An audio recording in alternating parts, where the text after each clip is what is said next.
ఈ Janasena wooden memento కోసం ఇప్పుడే ఈ వాట్సాప్ నంబర్ కి కాంటాక్ట్ చేయండి. కల్కి యంగ్ రెబల్ స్టార్ ప్రభాస్ గారు నటించినటువంటి కల్కి నాగా అశ్విన్ గారు డైరెక్ట్ చేశారు.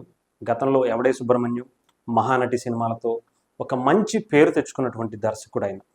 ముఖ్యంగా నిర్మాతగా అశ్విని దత్ గారు చాలా పెద్ద సినిమాలను ఎక్కువగా ప్రోత్సహించడంతో పాటు చిన్న సినిమాలను కూడా ప్రోత్సహిస్తూ మహానటి లాంటి సినిమాలను తీసుకొచ్చి మన ముందుకు తీసుకొచ్చారు.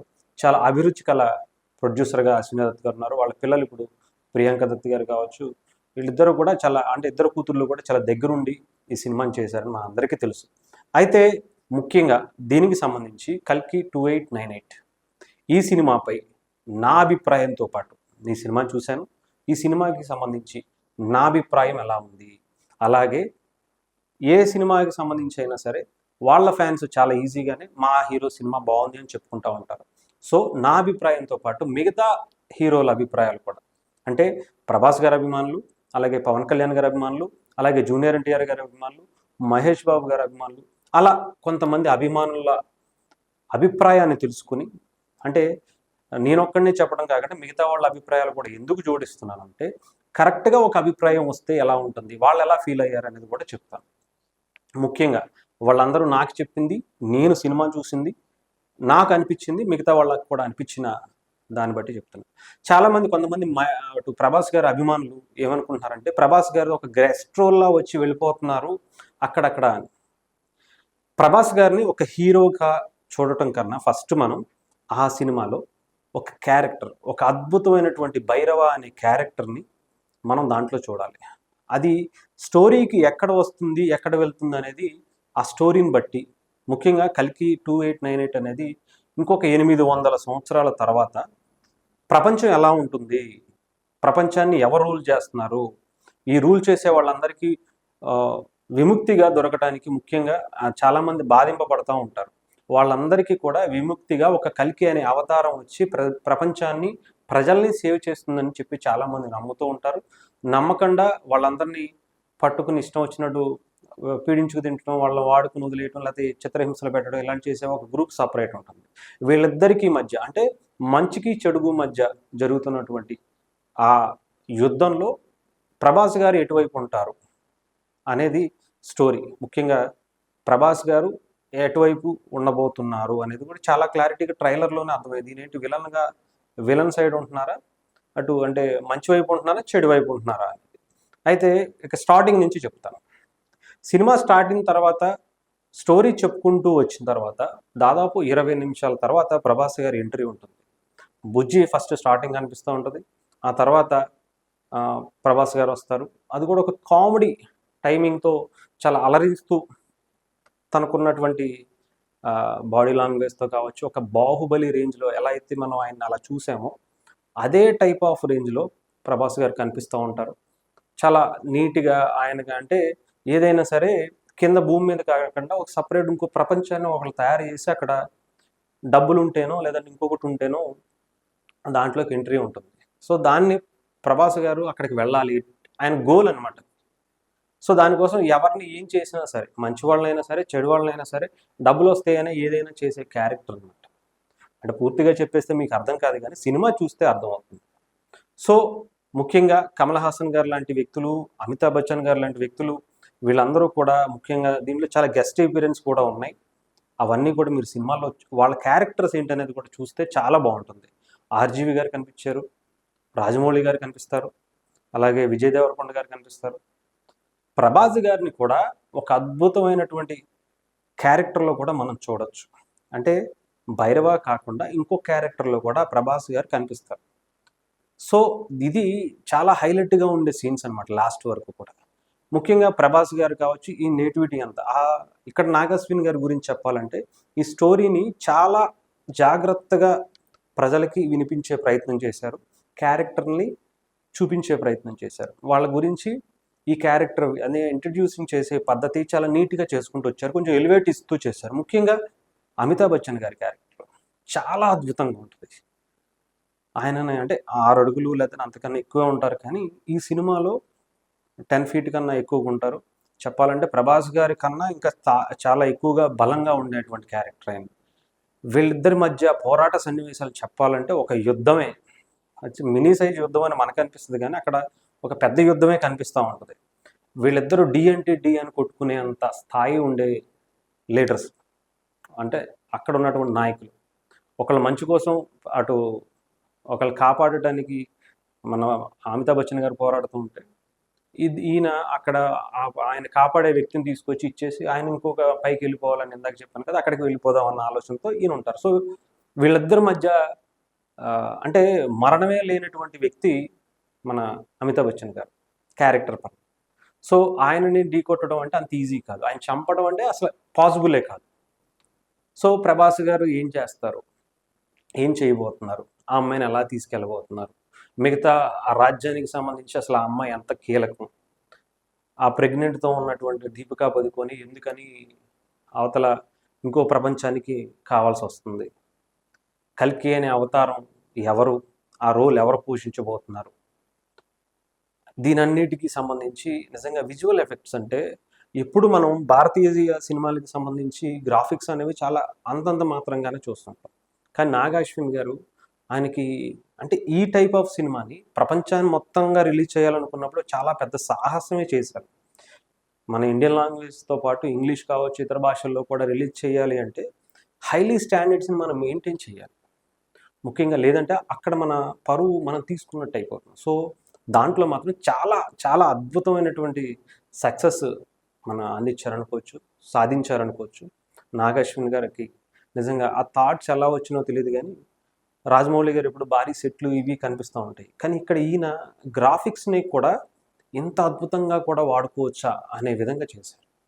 మనకి గతంలో అవెంజర్సో లేదంటే హ్యారీ పోటర్సో లేదంటే ఇంకొక సినిమానో ఇలాంటి వాటిల్లోనే అలాంటి నేటివిటీని అలాంటి సీన్స్ని చూస్తుంటాం. కానీ ఫస్ట్ టైం మన ఇండియాకి సంబంధించిన ఇతిహాసాల గురించి రేపు అంటే కొన్ని వందల సంవత్సరాల తర్వాత జరగబోయేటువంటి కల్కి అనే అవతారం గురించి ఈ రెండింటికి మధ్య స్టోరీని తీసుకొచ్చే విధానం ఎమోషనల్గా అసలు చాలా అద్భుతంగా క్యారెక్టర్స్ని పండించడం కావచ్చు, వాళ్ళ గురించి చూపించడం కావచ్చు, ఎలివేట్ చేసుకునే విధానం కావచ్చు, మధ్య మధ్యలో కామెడీ ట్రాక్గా ఉన్నటువంటి ప్రభాస్ గారి క్యారెక్టర్ని కావచ్చు, చాలా సీరియస్గా ఉండేటువంటి ముఖ్యంగా కమల్ హాసన్ గారిని ఈ సినిమాలో ఆ ఒక క్యారెక్టర్లో ఆయన కనిపించరు, జస్ట్ బ్యాక్ సైడ్ నుంచి కనిపిస్తూ ఉంటారు.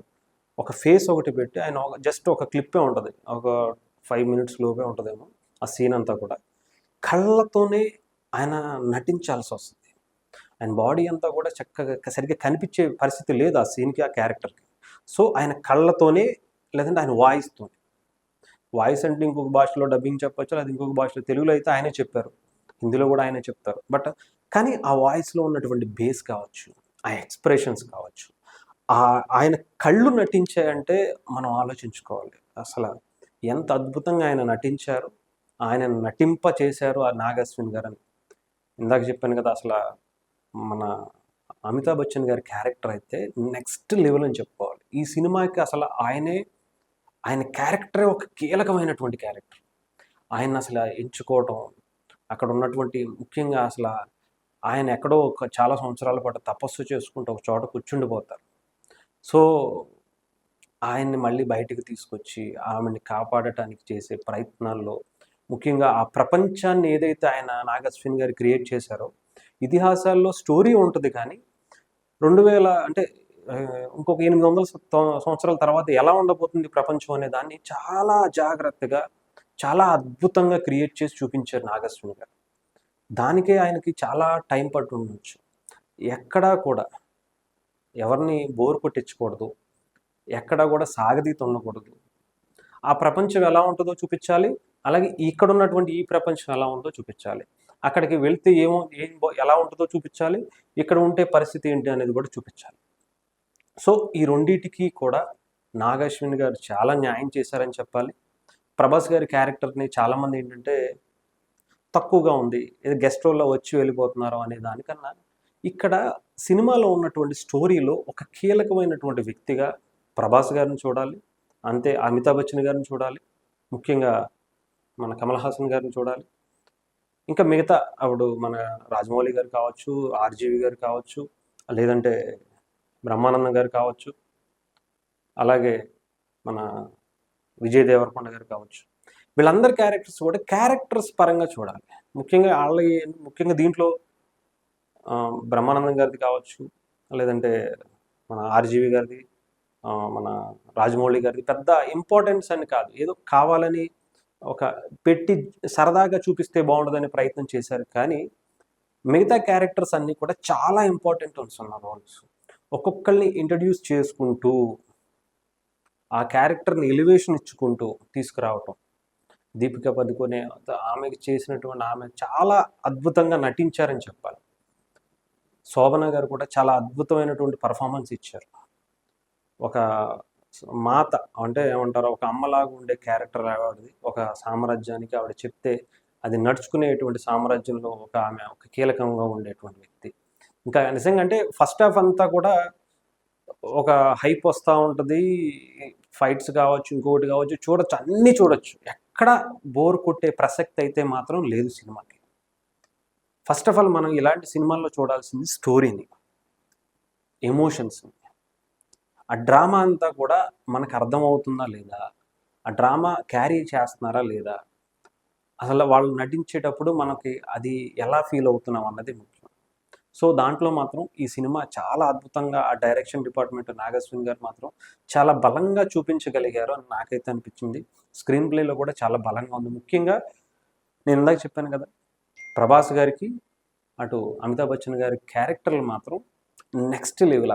అసలు వాళ్ళిద్దరి మధ్య జరుగుతున్నటువంటి పోరాట సన్నివేశాలు, లాస్ట్ క్లైమాక్స్లో అయితే ఒక అద్భుతమైనటువంటి ట్విస్ట్ ఉంటుంది. నేను ఇందాక చెప్పాను కదా, ప్రభాస్ గారిని ఇంకొక రోల్లో చూడబోతున్నాం. ఈ ప్రభాస్ గారు కాకుండా ఇంకొక ప్రభాస్ కూడా ఉంటారు. అది డబల్ రోల్ అని చెప్పలేం, కానీ ఫ్లాష్ బ్యాక్లో ఆయన ఇప్పుడు ఈయన అన్నట్టుగా చూపించే ప్రయత్నం చేశారు. చాలా అద్భుతమైనటువంటి గ్రాఫిక్స్ వాడారు.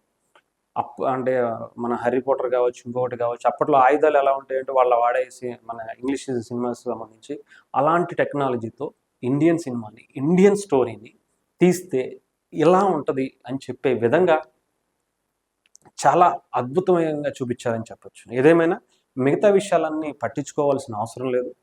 ప్రభాస్ గారి ఫ్యాన్స్కి కావచ్చు, మిగతా సినిమాలందరి ఫ్యాన్స్కి కావచ్చు, హీరోల సినిమాలందరి ఫ్యాన్స్కి కావచ్చు, ఇండియన్ సినిమాకి సంబంధించినటువంటి ఫ్యాన్స్ అందరికీ కూడా ఇది ఒక అద్భుతమైనటువంటి సినిమా. టెక్నికల్ వాల్యూస్తో చాలా అద్భుతంగా చూపించారు.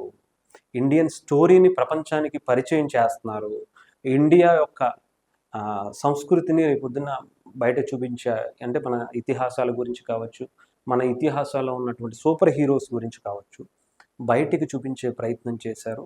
దాంట్లో చాలా అద్భుతంగా నటించారని కూడా చెప్పచ్చు. అమితాబ్ బచ్చన్ గారు కావచ్చు, కమల్ హాసన్ గారు కావచ్చు, లేదంటే ప్రభాస్ గారు కావచ్చు, దీపికా పదుకొనే గారు కావచ్చు, మిగతా అందరూ కూడా. సో ఏదేమైనా సరే ఒక అద్భుతమైనటువంటి సినిమాని చూసామన్న ఫీల్ అయితే వస్తుంది. ఫస్ట్ హాఫ్లో కొంత క్యారెక్టర్ని ఇంట్రడ్యూస్ చేసుకుంటూ వచ్చారు. సెకండ్ హాఫ్కి వచ్చేపాటికి అంతా ఫైట్స్ ఎక్కువగా కనిపిస్తూ ఉంటాయి. దాంట్లో కూడా టెక్నికల్ వాల్యూస్తో ఉన్నటువంటి హైలీ ఎలివేషన్స్తో కూడుకున్నటువంటి ఫైట్స్ ఉంటాయి.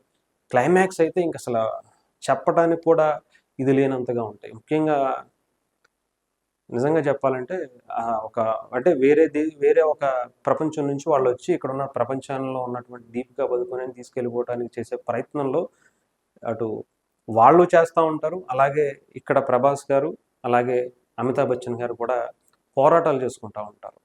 ఈ 3 సీక్వెన్సెస్ అక్కడ కాపాడుకునే ప్రయత్నం అక్కడ ఉన్నటువంటి రాజ్యంలో చేసేవాళ్ళు, శోభన గారు కావచ్చు, అందరూ కూడా అసలు నిజంగా భారీ ఎక్స్పెక్టేషన్స్తో ఈ సినిమాని చూసుకునే వాళ్ళకి అద్భుతంగా అనిపిస్తుంది. కాకపోతే ప్రభాస్ గారి ఫ్యాన్స్ అనుకుంటున్నట్టుగా నేను వాళ్ళేం తప్పుపట్టలేదు. ఎందుకంటే ఏ ఫ్యాన్కైనా సరే వాళ్ళ హీరో చాలా ఎక్కువగా ఉంటే కనిపిస్తే బాగుంటుంది అనుకుంటారు. కానీ క్యారెక్టర్ పరంగా చూడాలి. నెక్స్ట్ పార్ట్ డెఫినెట్గా లీడ్ ఇచ్చారు. ఆ లీడ్ ఇవ్వటం కూడా చాలా అద్భుతంగా తీసుకెళ్ళి ఆ కల్కి అనేది పుట్టేది, అసలు ఆ పుట్టేది ఎవరు, ఆ పుట్టబోయేది ఎవరు అనేది కూడా చాలా రివ్యూలు చేయకుండా ఏం చేయబోతున్నారు అనేది మళ్ళీ అది కూడా ప్రభాస్ గారితోనే ముడిపెట్టి వదిలేశారు. కాబట్టి నిజంగా చాలా క్యూరియాసిటీని పెంచేశారు.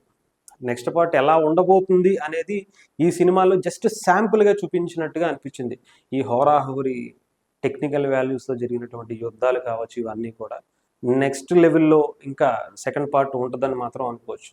ఇండియా సినిమా ఒకటి మాత్రం చెప్పదలుచుకున్నా, ఇండియా సినిమాని ఇప్పటి వరకు మనం బాహుబలి కావచ్చు, త్రిబుల్ కావచ్చు, లేదంటే ఇంకొకటి మనం అనుకున్న స్థాయిలో వచ్చినాయి. కానీ ఈ సినిమా అంతకు మించి వెళ్ళింది, ప్రపంచ స్థాయికి వెళ్ళింది. ఇది ఇండియన్ సినిమా కన్నా ఇప్పుడు ప్రపంచ స్థాయికి వెళ్ళినటువంటి సినిమా కాబట్టి చాలా గర్వంగా చెప్పుకోవచ్చని నాకైతే అనిపించింది. ఏదేమైనా కానీ ఒక అద్భుతమైనటువంటి మ్యాసివ్ విజయాన్ని అయితే మాత్రం నాగశ్విని గారు కల్కి 2898 అనే సినిమా అందుకుందనుకోవచ్చు. వీళ్ళు ఈసారి ప్రపంచానికి ఇండియన్ సినిమాని పరిచయం చేస్తున్నారు కల్కి ద్వారా. ఒక ఇండియన్ స్టోరీని ప్రపంచానికి పరిచయం చేయబోతున్నారు. ఇండియన్ ఇతిహాసానికి సంబంధించి, భారతీయ ఇతిహాసాలకు సంబంధించి ఒక అద్భుతమైనటువంటి క్యారెక్టర్ కల్కిని అనౌన్స్ చేశారు. జస్ట్ శాంపుల్ చూపించారు ఇండియన్ సినిమా తరఫున. ఇక నెక్స్ట్ రూల్ చేయబోయేది ఇండియన్ సినిమానే అని చెప్పుకోవడానికి చాలా గర్వంగా చేసుకున్నారు. చాలా గర్వపడేలా చేశారు మనందరినీ కూడా. నాగశ్విన్ గారు మంచి అటెంప్ట్ చేశారు. ఆ అటెంప్ట్ ఫస్ట్ అటెంప్ట్లోనే చాలా అద్భుతమైనటువంటి సక్సెస్ అందుకున్నారని కూడా అనుకోవచ్చు. ఏదేమైనా సరే, నేను ప్రభాస్ గారి ఫ్యాన్స్తో పాటు మిగతా ఫ్యాన్స్ అందరినీ అడిగాను కదా, అందరూ కూడా ఒకటే మాట చెప్పారు, ఇది సినిమా అంటే. ప్రభాస్ గారిని అందరూ ఇష్టపడతారు. సో అందు గురించి చెప్తాను, అందరూ కూడా ఇష్టపడ్డారు. జూనియర్ ఎన్టీఆర్ గారి అభిమానులు కూడా ప్రభాస్ని మనం ఎలా చూడాలనుకున్నామో అలా చూసాం. ఇండియన్ సినిమాని, భారతీయ సినిమాని మనం ఎలా ఉండాలనుకున్నామో అలాంటి సినిమా ఇచ్చారు. ఎప్పుడు రాజమౌళి గారిని లేదా ఇంకొకరినే కాదు, ఈయనలో కూడా ఒక అద్భుతమైనటువంటి డైరెక్టర్ ఉన్నాడు. ఒక ఇతిహాసాల గురించి ఈయన కూడా సినిమా తీయగలిగే స్థాయి నాగశ్విన్ గారికి ఉందని చెప్పి చూపించారు అని చెప్పి మహేష్ బాబు గారి అభిమానులు కావచ్చు, ఇంకా చాలామంది చెప్తున్నాను కదా, పవన్ కళ్యాణ్ గారి అభిమానులు అయితే చాలా అద్భుతంగా చెప్పారు, చాలా మంచిగా రివ్యూ ఇచ్చారు. ఇలాంటి సినిమాని మనం బయటికి ప్రపంచానికి పరిచయం చేసినందుకు నాగశ్విన్ గారికి థ్యాంక్స్ చెప్పాలి, మిగతా వాళ్ళందరూ కూడా. ఎందుకంటే ఇలాంటి సినిమాని మనం ప్రోత్సహించడం కదా, మన ఇండియా నుంచి వచ్చినటువంటి, మన నేటివిటీకి, మన ఇతిహాసం నుంచి వచ్చినటువంటి ఒక సూపర్ హీరో స్టోరీని ప్రపంచానికి పరిచయం చేసాం అనుకోవచ్చు. ఏదేమైనా చాలా గర్వంగా ఫీల్ అవుతున్నాను నేను కూడా. ఈ సినిమాని నెక్స్ట్ లెవెల్లో మన ఇండియన్ సినిమాని, భారతీయ సినిమాని నాగశ్విన్ గారు ముందుకు తీసుకొచ్చినందుకు